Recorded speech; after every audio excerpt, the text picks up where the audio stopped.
Tollywood অভিনেত্রীর মন্তব্য ঘিরে তোলপাড়। শাড়ি প্রসঙ্গে স্লাট শেমিং মমতা শঙ্করের।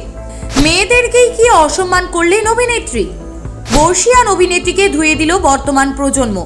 কিন্তু ঠিক কি বলেছেন মমতা শঙ্কর? বিস্তারিত দেখুন এই প্রতিবেদনে। বর্ষিয়ান টলিউড অভিনেত্রী ও নৃত্যশিল্পী মমতা শঙ্করের একটি সাক্ষাৎকার নিয়ে এই মুহূর্তে উত্তাল নেট পাড়া। তার এক মন্তব্যকে কেন্দ্র করে বিতর্কের ঝড় সোশ্যাল মিডিয়ায়।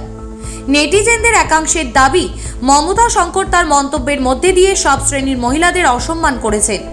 অনেকের মতে বাংলা ছবির বর্ষিয়ান অভিনেত্রীর এমন মন্তব্য একেবারেই গ্রহণযোগ্য নয়।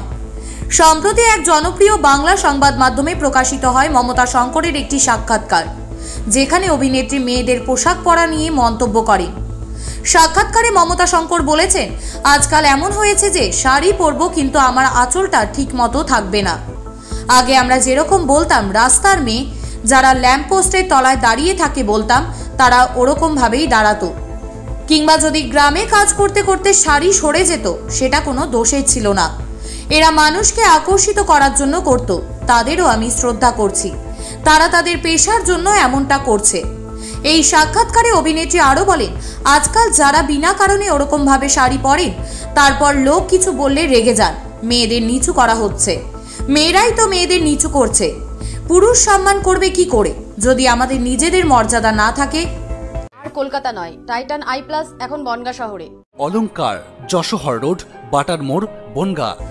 মমতা শঙ্করের এমন মন্তব্যে দুভাগে বিভক্ত হয়েছে নেটিজেনরা। বেশিরভাগ নেটিজেনদের মতে মহিলাদের নিয়ে আরেক মহিলার এমন মন্তব্য একেবারেই শ্রেয় নয়। সাক্ষাৎকারের স্ক্রিনশট নিয়ে সোশ্যাল মিডিয়ায় শেয়ার করে রীতিমতো কটাক্ষ করা হচ্ছে মমতা শঙ্করকে।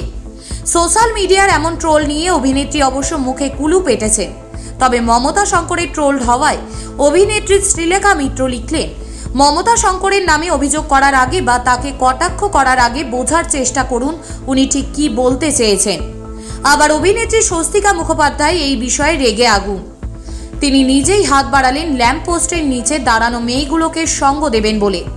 তাই তিনি একটি ছবি পোস্ট করেছেন, যাতে দেখা যাচ্ছে একটা মেয়ে শাড়ির আঁচল হালকা নামিয়ে রেখেছে এবং দাঁড়িয়ে রয়েছে ল্যাম্প পোস্টের নিচে। এক কথায় এই ঘটনায় এখন দুটি ভাগে বিভক্ত বিনোদন দুনিয়াও। ब्यूरो रिपोर्ट, ई समकालीन। ये टाइटन का सनग्लास है एंड इसमें पावर लेंस भी लगा सकते हैं। আর কলকাতা নয়, টাইটান আই প্লাস এখন বনগাঁ শহরে। চক্ষু পরীক্ষা সহ সানগ্লাস, কন্টাক্ট লেন্স পাওয়া যাচ্ছে বনগাঁর যশোর রোডের নিজস্ব শোরুমে। সরকার অনুমোদিত হলমার্ক সোনার শোরুম অলংকার, গিনি সোনার অলংকারের নির্ভরযোগ্য প্রতিষ্ঠান অলংকার, যশোহর রোড, বাটার মোড়, বনগাঁ।